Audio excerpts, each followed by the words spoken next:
जिससे अधिक प्रेम होता है ना, हम कहते हैं उसी से नफरत घृणा हो जाए तो वो जंजाल छूट जाता है। समझिएगा, एक राजा निकल रहा था, जवान राजा था। एक राजा जा रहा था तो एक गांव में एक घर, उस घर की एक सुंदर सी एक कन्या, बहुत सुंदर वो स्त्री थी, वो अपने घर के आंगन में बाहर झाड़ू लगा रही थी। राजा की दृष्टि उस महिला पर पड़ गई। राजा तुरंत रथ से उतरा और उस स्त्री के पास आकर बोला, तुम बहुत सुंदर हो, हम तुमसे विवाह करना चाहते हैं। उस स्त्री ने कहा कि मैं आपसे विवाह नहीं करना चाहती, आप राजा हैं और मैं एक सामान्य स्त्री हूँ, मेरी अपनी इच्छाएं, अपनी ज़रूरतें सामान्य व्यक्ति से पूरी हो जाएंगी। आप राजा हैं, मैं आपसे विवाह नहीं करना चाहती। आप राजा लोग 10 रानियां रखते हैं और हमें ऐसा जीवन साथी नहीं चाहिए जो हमारे सिवा भी और किसी से प्रेम करे। उस महिला ने मना कर दिया कि हमें आपसे विवाह नहीं करना। राजा ने कहा, ना, हम तुमसे ही विवाह करेंगे और तुम नहीं मानोगी तो जबरदस्ती तुमसे विवाह। हम राजा हैं, अब राजा तो कौन लड़े राजा से, राजा तो राजा है। राजा ने पिता को धमकी दी, लड़की सुनो, इसको मना लेना नहीं तो उठा के ले जाएंगे। अब राजा चला गया। लड़की ने कहा, ठीक है, आप मुझे 1 महीने का समय दीजिए, मैं 1 महीने बाद आपसे विवाह कर लूंगी। जब उसने धमकाया, जबरदस्ती की, तो लड़की राजी हो गई और बोली, 1 महीने का वक्त दीजिए, 1 महीने बाद आप हमसे विवाह कर लीजिएगा। ठीक है, राजा तैयार, 1 महीना। अब उस लड़की ने 1 महीने तक उपवास किया, कुछ खाया नहीं, पानी भी नहीं पिया, खाया नहीं तो बिल्कुल एक हड्डी की हो गई। 1 महीने तक आदमी थोड़ा सा खा लेती जिंदा रहने के लिए, और बिल्कुल सूख गई। और सूख गई तो उसकी सारी सुंदरता चली गई। 1 माह पूरा हुआ, वो बिस्तर पर लेटी थी, बिस्तर पे बड़ी दुर्गंध थी, मक्खियां भिन भिन भिन भिन कर रही थी। राजा आया, कहाँ है मेरी होने वाली पत्नी, दिखाओ। लड़की के पिता ने कहा, बिस्तर पर पड़ी है। राजा गया, देखा, अरे ये नहीं, वो कहाँ गई जिसे मैंने देखा था। अरे महाराज, यही तो है। अरे जब मैंने उसे देखा था वो तो बड़ी सुंदर थी, और ये बोले, महाराज पहले ये सुंदर थी, पता नहीं क्या बीमारी हो गई, अब दुबली हो गई, ऐसी हो गई, कोई देखता मक्खी लग रही है इसके मुंह में। राजा बोला, इससे थोड़ी विवाह करेंगे, चलो। राजा चला गया।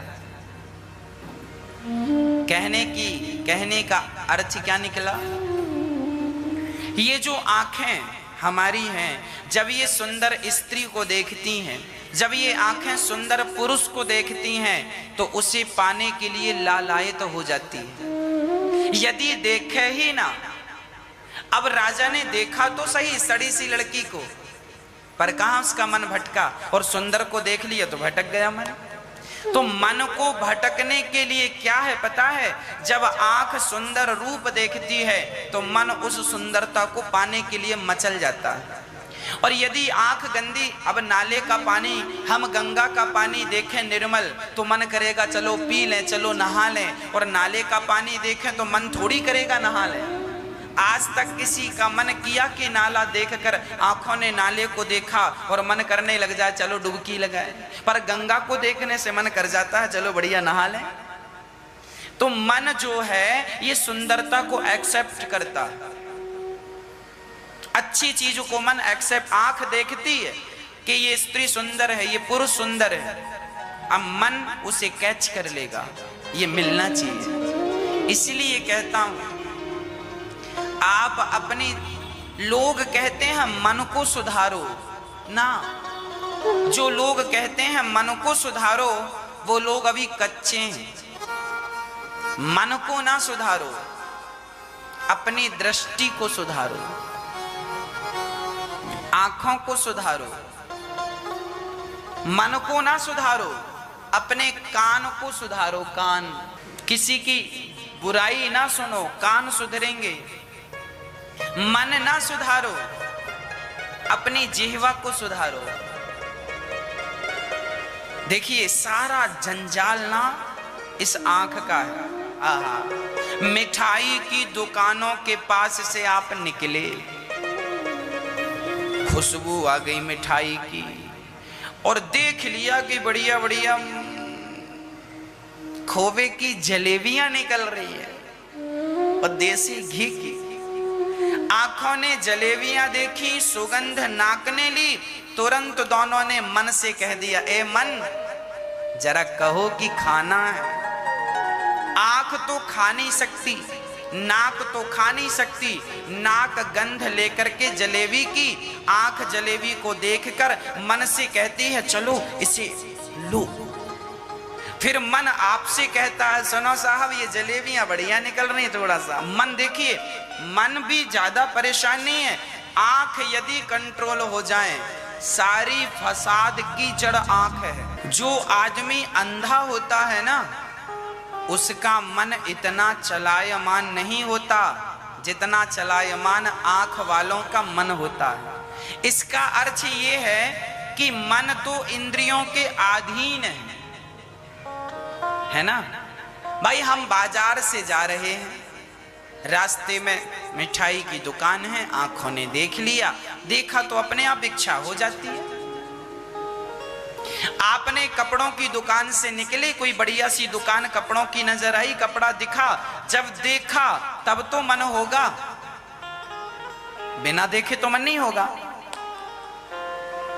आपने किसी की बढ़िया सी गाड़ी, आपने किसी का बढ़िया सा बंगला देखा तो आपका भी मन होगा मेरा भी बंगला होता। क्यों जी, बिना देखे तो मन नहीं होता। आपने किसी के बारे में सुना कि वो बहुत पैसे वाले हैं, सुना तो आपका भी मन हो गया मैं भी पैसे वाला होता। मन जो है इंद्रियों के पीछे पीछे चलता है, मन इंद्रियों के आगे आगे कभी नहीं चलता। इसलिए हमारे बड़े बुजुर्ग शास्त्रों में लिखा है, अपनी आंखों से केवल भगवान का दर्शन किया करो। इन आंखों से जगत को देखोगे तो जगत में उलझे रह जाओगे। यदि सुलझना है तो आंखों से केवल हमारे श्याम सुंदर के श्री राधा रानी के सिर्फ चरणों का दर्शन किया करो। यहां वहां देखोगे तो देखते ही रह जाओगे। ये संसार बड़ा सुंदर है। लोग मिट्ठू पालते हैं, लोग कबूतर पालते हैं, लोग तोता पाल लेते हैं, लोग कुत्ता बिल्ली और क्या क्या पालते हैं। क्यों? क्योंकि उनकी आंखों को मिट्ठू अच्छा लगता है। मिट्ठू है, सुंदर है, दिखा तो मन हो गया, पाल लेते हैं। ये झंझट बवाल काहे का है? बोलो, आंखों का। इसीलिए भगवान से यह कहना चाहिए कि हे नाथ, मेरी आंख सदा राधा रमण श्याम सुंदर श्री सीताराम श्री लक्ष्मी नारायण के चरणों में मेरी आंखें सदा लगी रहें। हे नाथ, मेरी आंखें ना भटकें। आंखें भटकेंगी तो मन भटकेगा, और मन भटकेगा तो आप भी भटक जाएंगे। आपने अपनी पड़ोसन को देखा, इसने बढ़िया सा सोने का पेंडल पहना है, इतना बड़ा। आंखों ने देखा, तुरंत मन कहने लगा मेरा भी होता। लड्डू फूटने लगे, कब आएगा? फिर पति के पास गई, सुनो जी आप हमसे प्यार करते हैं कि नहीं? बहुत करते हैं। तो सुनो, वो पड़ोसन के पास, रामबाई के पास, वो बड़ी इतना बड़ा पेंडल उसके पति ने दिया, तुम हमें कब दे रहे हो? जड़ क्या है? आंख। इसलिए अपनी आंखों में कंट्रोल कंट्रोल कंट्रोल। कुछ भी ना देखा करो। गंदे गंदे सीन आज पिक्चरों में लोग देखते हैं, और जब गंदे गंदे सीन आप पिक्चरों में देखते हैं, टीवी सीरियलों में देखते हैं, तो जो देखते हैं आंखों ने देखा तो मन तुरंत वहां भाग के चला गया। आज हमारी युवा पीढ़ी बिगड़ रही है, इसका कारण क्या है? टीवियों में अश्लीलता परोसी जा रही है। पिक्चर हैं, सीरियल हैं, गंदे गंदे गाने हैं, गंदे गंदे वीडियो टीवियों पे चल रहे हैं, गंदी गंदी पिक्चरें बन रही हैं, उल्टे सीधे डायलॉग मार रहे हैं, बोल रहे हैं, गंदी गंदी गालियां, पिक्चरों में गालियों का यूज करते हैं। अब आंखों ने देखा, कानों ने सुना, अपने आप मन वहां चला गया। स्वाभाविक, ये प्राकृतिक है मैया, यही तो कुसंग है। एक सामान्य व्यक्ति अपनी पूरी जिंदगी में आंखों पर कंट्रोल ही तो नहीं कर पाता। बड़े बड़े साधु, बड़े बड़े सन्यासी, बड़े बड़े त्यागी क्यों महान हो जाते हैं? क्योंकि उनकी इंद्रियों पर कंट्रोल होता है, वश होता है। यही साधना है।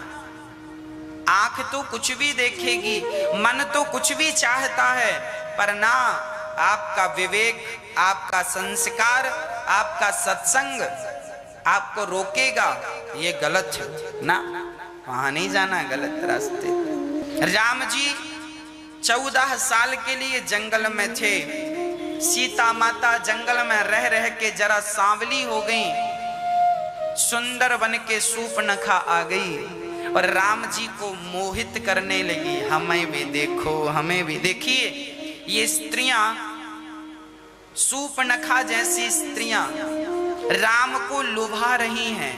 हमारी तरफ देखो, हम बड़ी सुंदर हैं, सुंदर हैं, सुंदर हैं, देखिए हमें। यदि राम जी का विवेक और राम जी का संस्कार कमजोर होता तो राम जी सूर्पनखा की तरफ आकर्षित हो जाते, और यदि आकर्षित हो जाते तो क्या राम को फिर कोई भगवान कहता? आकर्षित नहीं हुए।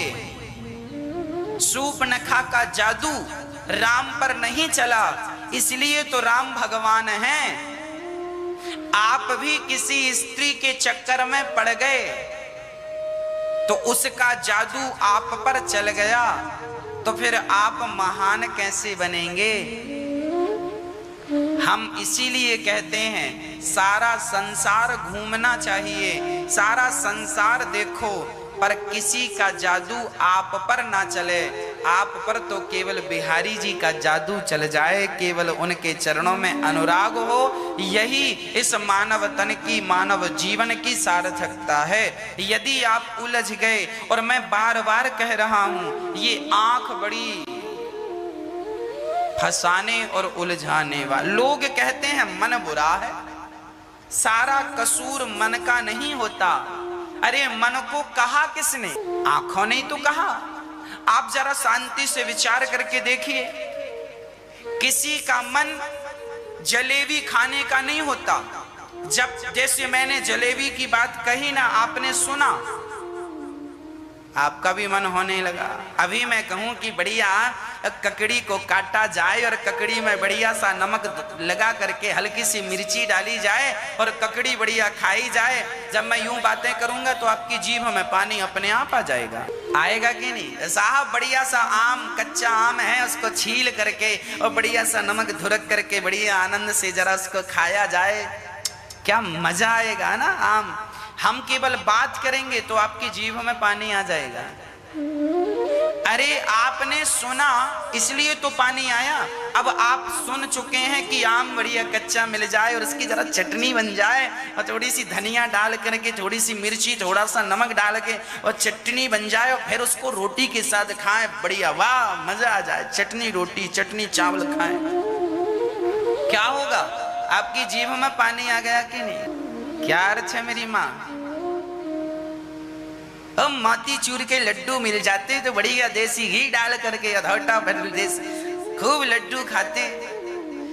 जब तक आप सुनेंगे नहीं, जब तक आप देखेंगे नहीं, तब तक आपका मन वहां जा ही नहीं सकता। पॉसिबल ही नहीं है। बताओ यदि पॉसिबल है तो इसमें विचार करो, चिंतन करो।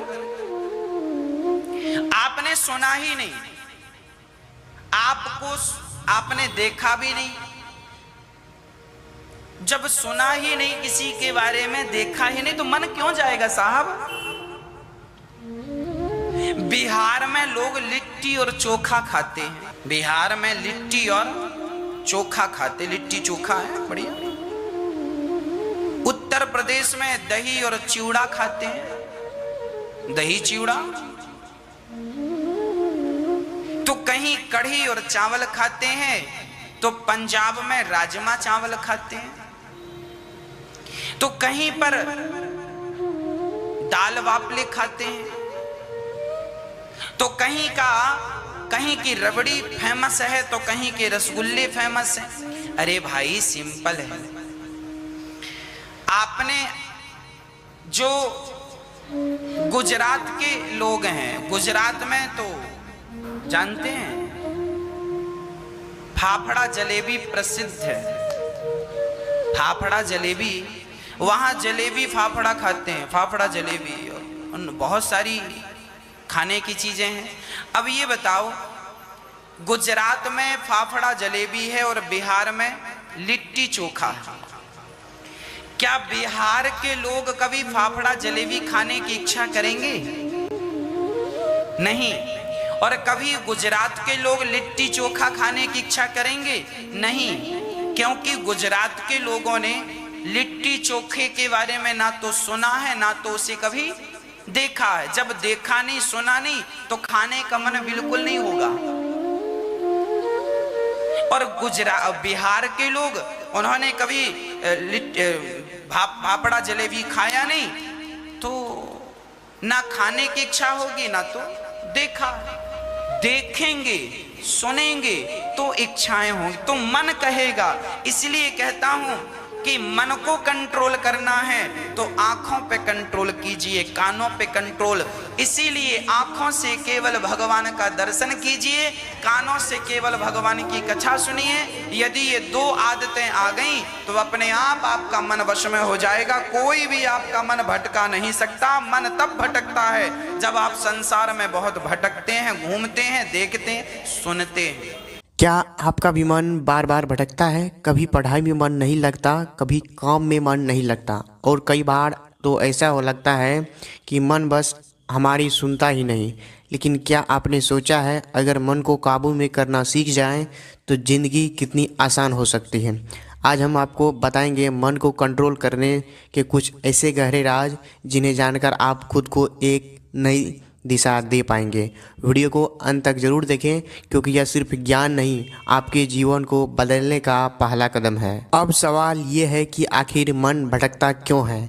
देखो, मन का काम ही है भटकना। जैसे नदी का पानी बहना बंद नहीं करता, वैसे ही हमारा मन भी रुकता नहीं है। कभी सोशल मीडिया की तरफ खींच जाता है, कभी यादों में खो जाता है। असल में हम अपने मन को समझ ही नहीं पाते, इसलिए मन हमारे काबू से बाहर चला जाता है। श्री अनिरुद्धाचार्य जी महाराज भी कहते हैं, मन हमेशा हमें इधर उधर खींचता है, लेकिन इसका मतलब ये नहीं कि उसे छोड़ा जाए। मन को साधना सीखना ही असली साधना है। अब आते हैं असली बात पर, मन को कंट्रोल कैसे करें। सबसे पहला है ध्यान। सुबह उठकर 10 मिनट का ध्यान करने की आदत डालिए। मन को कहीं और भटकने दीजिए, लेकिन आप बस उसे धीरे धीरे वापस लाने की कोशिश करें। ध्यान से मन शांत होता है और फालतू की बातों में उलझना कम होता है। दूसरा, अपने विचारों को नोट करें। जब आपका मन ज़्यादा भागे, उसे पेन और डायरी में उतारिए। जो भी सोच रहे हैं बस लिखते जाइए। ऐसा करने से मन का बोझ हल्का हो जाता है और आप ज़्यादा फोकस कर पाते हैं। तीसरा है रूटीन बनाएं और डिस्ट्रैक्शन हटाएं। अगर दिन भर में कोई टाइम टेबल नहीं है तो मन कभी भी भटक सकता है। रूटीन से आपका मन खुद ब खुद ट्रेनिंग में आ जाता है। साथ ही जितना हो सके मोबाइल और बेवजह डिस्ट्रैक्शन से दूर रहें। चौथा, छोटे लक्ष्य तय करें। अगर आप रोज़ के लिए छोटे छोटे टास्क सेट करेंगे तो मन को एक दिशा में लगाए रख पाएंगे। जैसे कि 30 मिनट में एक टॉपिक पढ़ना या आधे घंटे में एक काम खत्म करना। इससे मन की स्थिरता बढ़ती है। अनिरुद्धाचार्य जी महाराज कहते हैं कि मन को कंट्रोल करना मतलब इसे दबाना नहीं है, बल्कि इसके साथ प्यार से पेश आना है। अगर मन भटकता है तो खुद से गुस्सा ना हो, प्यार से कहें कोई बात नहीं, चलो दोबारा कोशिश करते हैं। याद रखिए, मन को ट्रेन करना एक दिन का काम नहीं है, यह एक सफ़र है।